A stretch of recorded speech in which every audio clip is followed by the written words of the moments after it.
early life and education. Bunsen was born at Korbich, an old town in the German Principality of Waldeck. His father was a farmer who was driven by poverty to become a soldier. Having studied at the Korbich Grammar School and Marburg University, Bunsen went in his 19th year to Göttingen, where he studied philosophy under Christian Gottlob Heyne, and supported himself by teaching and later by acting as tutor to William Backhaus Astor, John Jacob's son. Bunsen had been recommended to Astor by Heyne. He won the University Prize Essay of the Year 1812 with his treatise De Iure Atheniensium Ho Hereditario, and a few months later the University of Jena granted him the honorary degree of Doctor of Philosophy. Young scholar, Niebuhr's secretary and successor in Rome. During 1813 he traveled extensively with Astor in Germany and Italy. On his return to Göttingen, he and his friends formed the nucleus of a philological and philosophical society, and he pursued a vast system of kindred studies, including Semitic and Sanskrit philology. He studied the religion, laws, language, and literature of the Teutonic races,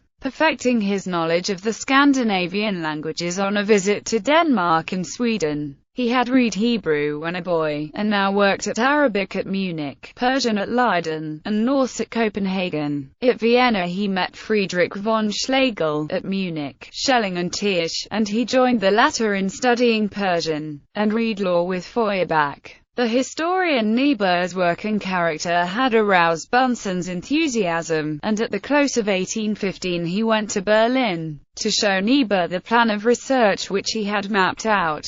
He remained some months in the company of the historian. Niebuhr was so impressed with Bunsen's ability that, 2 years later, when he became Prussian envoy to the papal court, he made the young scholar his secretary. The intervening years Bunsen spent in assiduous labor among the libraries and collections of Paris and Florence, where he again joined Astor. When Astor returned to the United States, Bunsen became the French teacher of a Mr. Cathcart, an English gentleman. In Paris in 1816, he continued his studies of Persian and Arabic under Sylvester de Sacy. In July 1817 he married Frances Waddington, eldest daughter and co-heiress of Benjamin Waddington of Llanover, Monmouthshire, an English clergyman. The plan of an improved German translation of the Bible was first suggested to Bunsen by his young wife. Cornelius, Overbeck, Brandis, and Platner were the inseparable companions of the Bunsens. The Bunsens' lodgings in the Palazzo Caffarelli on the Capitoline Hill, where they lived 22 years, became a resort of many distinguished persons.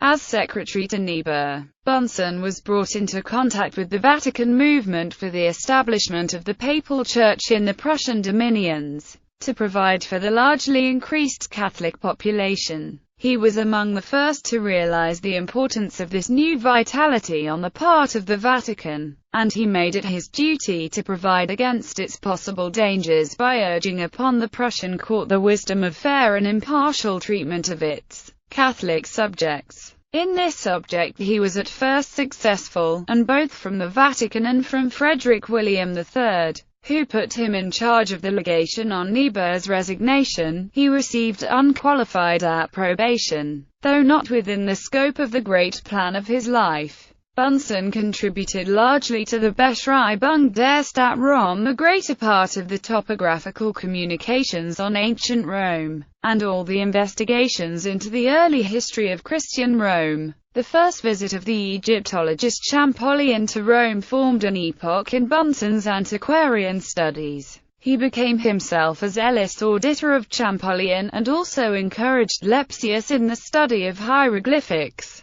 The Archaeological Institute, established in 1829, found in Bunsen its most active supporter. Bunsen founded the Protestant hospital on the Tarpeion Rock in 1835, owing partly to the wise statesmanship of Count Spiegel, Archbishop of Cologne. An arrangement was made by which the thorny question of mixed marriages would have been happily solved, but the Archbishop died in 1835. The arrangement was never ratified, and the Prussian king was foolish enough to appoint as Spiegel's successor the narrow-minded partisan Baron Droste. The Pope gladly accepted the appointment, and in 2 years the forward policy of the Jesuits had brought about the strife which Bunsen and Spiegel had tried to prevent. Bunsen rashly recommended that Droste should be seized, but the coup was so clumsily attempted that the incriminating documents were, it is said, destroyed in advance.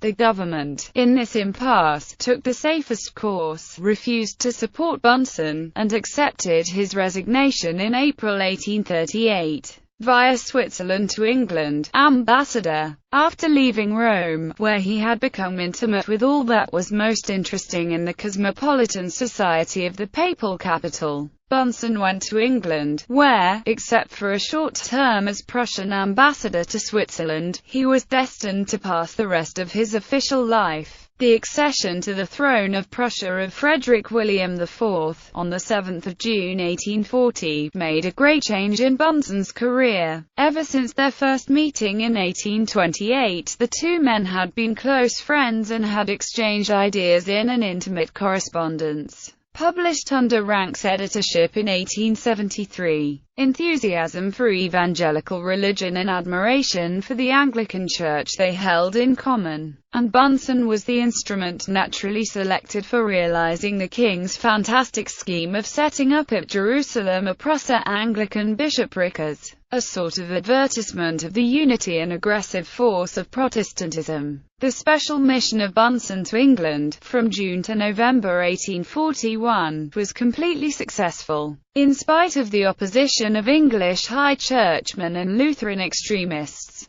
the Jerusalem bishopric, with the consent of the British government and the active encouragement of the Archbishop of Canterbury and the Bishop of London, was duly established, endowed with Prussian and English money, and remained for some 40 years an isolated symbol of Protestant unity and a rock of stumbling to Anglican Catholics. During his stay in England, Bunsen had made himself very popular among all classes of society, and he was selected by Queen Victoria, out of 3 names proposed by the King of Prussia, as ambassador to the court of St. James's. In this post he remained for 13 years. His tenure of the office coincided with the critical period in Prussian and European affairs which culminated in the revolutions of 1848. Bunsen had realized the significance of the signs that heralded these revolutions, and tried in vain to move Frederick William to a policy which would have placed him at the head of a Germany united and free. In Berlin in 1844, he had been asked to set forth his views on the question of granting a constitution to Prussia, and he had presented a series of memorials representing the need of a deliberative assembly,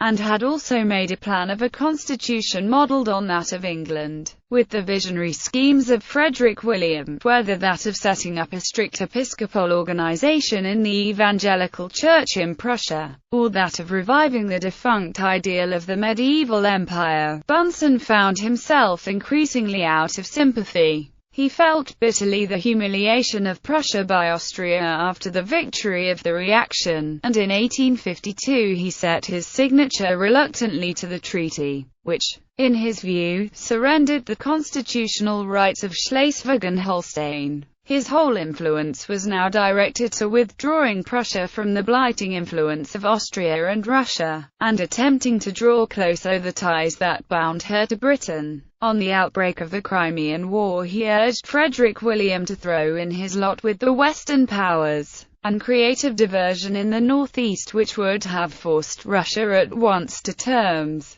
The rejection of his advice, and the proclamation of Prussia's attitude of benevolent neutrality, led him in April 1854 to offer his resignation, which was accepted. Retirement in Heidelberg and Bonn, Baron title, MP. Bunsen's life as a public man was now practically at an end. He retired first to a villa on the Neckar near Heidelberg and later to Bonn. He refused to stand for a seat, in the liberal interest, in the lower house of the Prussian Diet, but continued to take an active interest in politics, and in 1855 published in 2 volumes a work, Die Zeit und der Zeit, Briefer, etc., which exercised an immense influence in reviving the liberal movement which the failure of the Revolution had crushed. In September 1857 Bunsen attended, as the king's guest, a meeting of the Evangelical Alliance at Berlin, and one of the last papers signed by Frederick William, before his mind gave way in October, was that which conferred upon him the title of Baron and a peerage for life. In 1858, at the special request of the Regent William, he took his seat in the Prussian House of Lords, and, though remaining silent, supported the new ministry, of which his political and personal friends were members. Late literary work.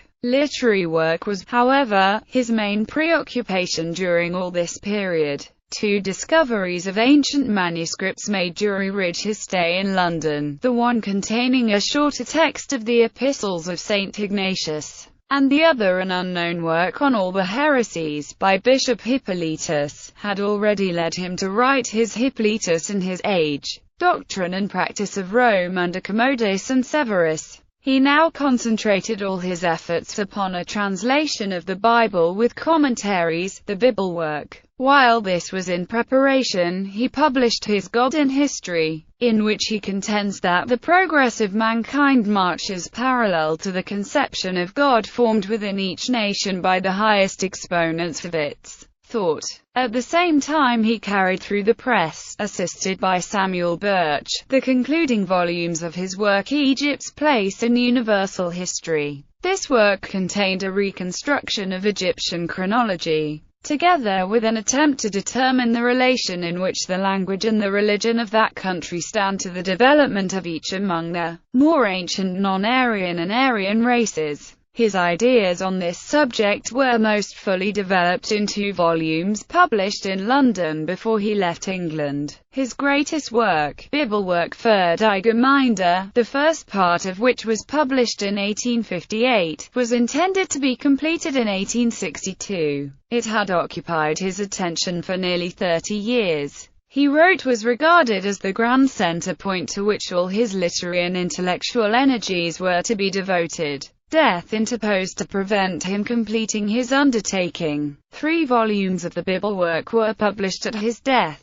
The work was completed in the same spirit with the aid of manuscripts under the editorship of Holzmann and Camphausen. Illness and death, legacy. In 1858 Bunsen's health began to fail. Visits to Cannes in 1858 and 1859 brought no improvement, and he died on 28 November 1860, in Bonn. One of his last requests having been that his wife would write down recollections of their common life, she published his memoirs in 1868, which contain much of his private correspondence. The German translation of these memoirs has added extracts from unpublished documents, throwing a new light upon the political events in which he played a part. Baron Humboldt's letters to Bunsen were printed in 1869. Children and descendants. Bunsen's English connection, both through his wife and through his own long residence in London, was further increased in his family. He had 10 children, including 5 sons: Henry,